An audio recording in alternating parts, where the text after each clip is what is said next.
Assalamualaikum warahmatullahi wabarakatuh.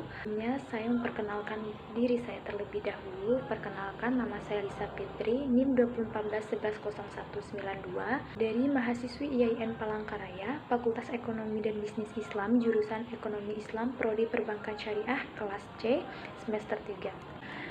Bismillahirrahmanirrahim. Alhamdulillahirrabbilalamin. Wassalatu wassalamu asrafil anbiya'i wal mursalin Sayyidina wa maulana Muhammad wa ala alihi wa sahbihi ajmain, amma ba'du. Dengan hormat Bapak Hanif Monandi selaku dosen pembimbing mata kuliah hadis ekonomi, dan kepada teman-teman khususnya Perbankan Syariah kelas C semester 3. Pertama-tama, dengan kata pengantar, segala puji semata hanya milik Allah Subhanahu wa Ta'ala, dan berkat kodrat dan idratnya serta salawat dan salam kepada Nabi Muhammad SAW dan para nabi yang berjuang dalam pengembangan agama Islam. Allahumma shalli ala sayyidina Muhammad. Video saya kali ini membahas satu hadis yang mana topiknya berkaitan dengan ekonomi Islam. Untuk judulnya saya ambil Islam mengatas permasalahan ekonomi.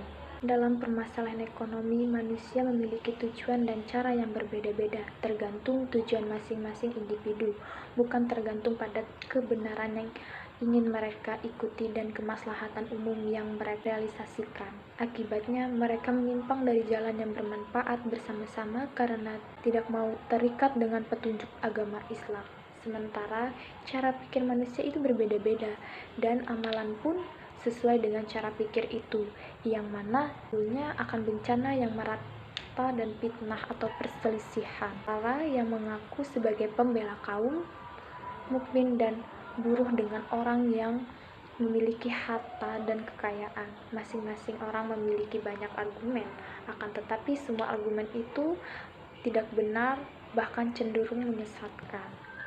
Hal ini sangat berbeda lagi dengan kaum mukminin. Alhamdulillah, Allah Subhanahu wa Ta'ala telah memberikan petunjuk jalan yang lurus kepada mereka dalam segala urusan secara umum dan permasalahan yang secara khusus. Allah Subhanahu wa Ta'ala telah menakdirkan bahwa manusia itu berbeda-beda derajatnya dan status sosial mereka. Di antara mereka ada yang kaya dan ada yang miskin, ada yang juga mulia dan ada pula yang rendahan. Itu semua mengandung hikmah dan rahasia ilahi yang sangat agung, tak bisa diungkapkan dengan kata-kata. Tatkala Allah Subhanahu wa Ta'ala telah menakdirkan seperti itu, subhanallah, maka Allah Subhanahu wa Ta'ala mengingatkan satu individu dengan individu yang lain dengan ikatan yang kuat. Allah Subhanahu wa Ta'ala menundukkan sebagian mereka sehingga masing-masing bisa memberikan manfaat kepada yang lain dan mereka saling membutuhkan. Begitulah, alhamdulillah, syariat Allah mendatangkan kebaikan. Allah Subhanahu wa Ta'ala maha bijaksana kepada mereka agar bersaudara dan tidak saling mengeksploitasi.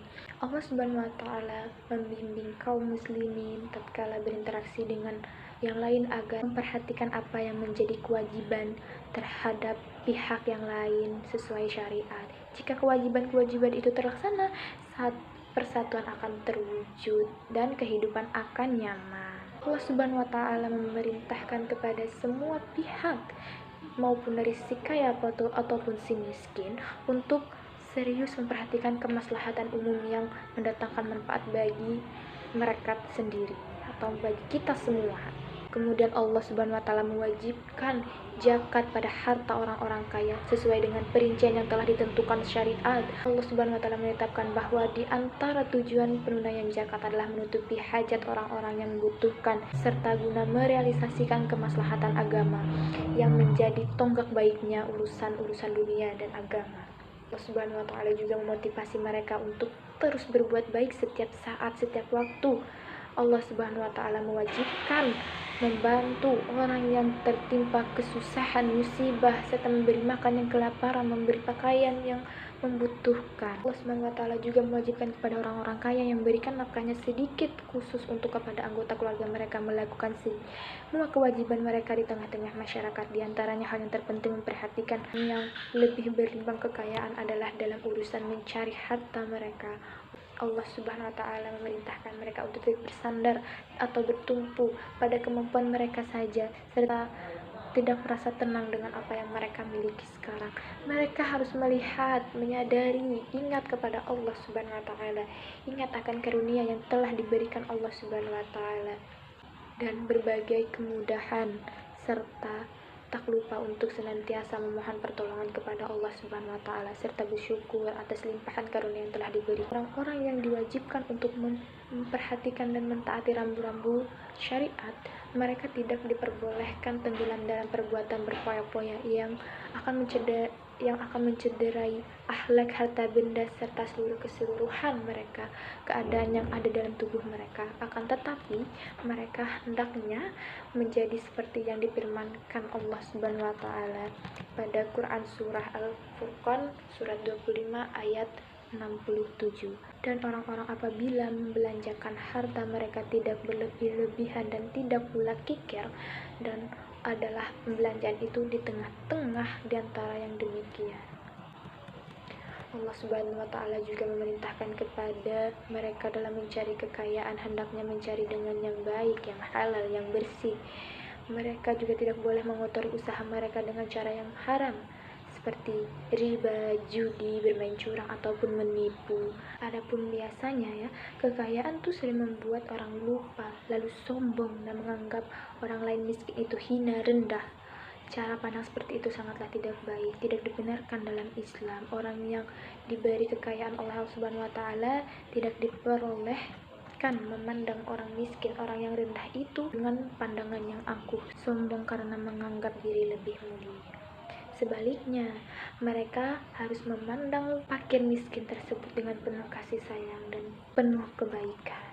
Kaum muslimin ibadillah, Islam telah memberikan petunjuk kepada orang agar membantu, memperhatikan dan tidak menghina fakir miskin, kepada orang-orang yang miskin dan kepada orang yang belum bisa mencapai keinginan pribadinya.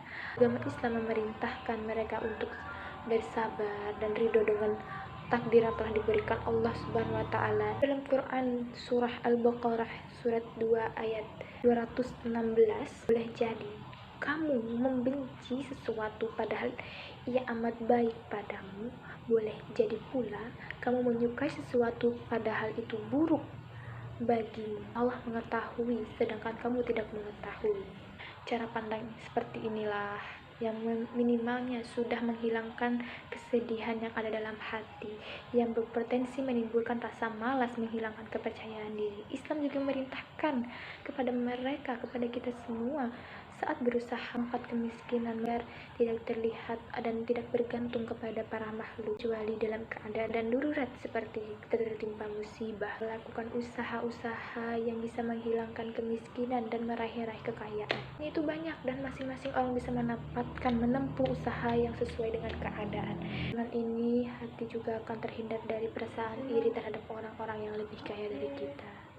Islam memerintahkan kepada kaum fakir miskin dua perkara yang bisa membantu mereka untuk menanggung beban kehidupan. Yang pertama, sederhana dalam gaya hidup.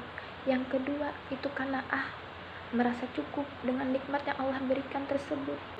Alangkah banyak orang miskin yang diberikan taufik oleh Allah Subhanahu wa taala untuk sederhana dan qanaah, sehingga tidak cemburu dengan orang-orang yang berfoya-foya dan tidak merasa sedih dengan suatu harta yang dimilikinya walaupun hanya sedikit. Allah juga berfirman dalam Quran surah At-Talaq surat ke-65 ayat ke-2 dan 3. Barang siapa bertakwa kepada Allah, niscaya ia akan mengadakan baginya jalan keluar dan memberi rezeki di arah yang tiada disangka-sangka. Dan barang siapa yang bertawakal kepada Allah Subhanahu wa taala, niscaya akan mencukupkan keperluannya.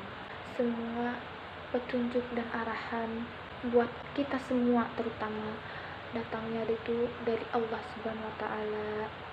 Tujuannya apa? Tujuannya adalah mendatangkan kebaikan demi kebaikan dan menghalau semua jenis keburukan dari apa yang telah ada dalam diri kita. Itu semua sudah ada dalam aturan atau rambu-rambu syariat.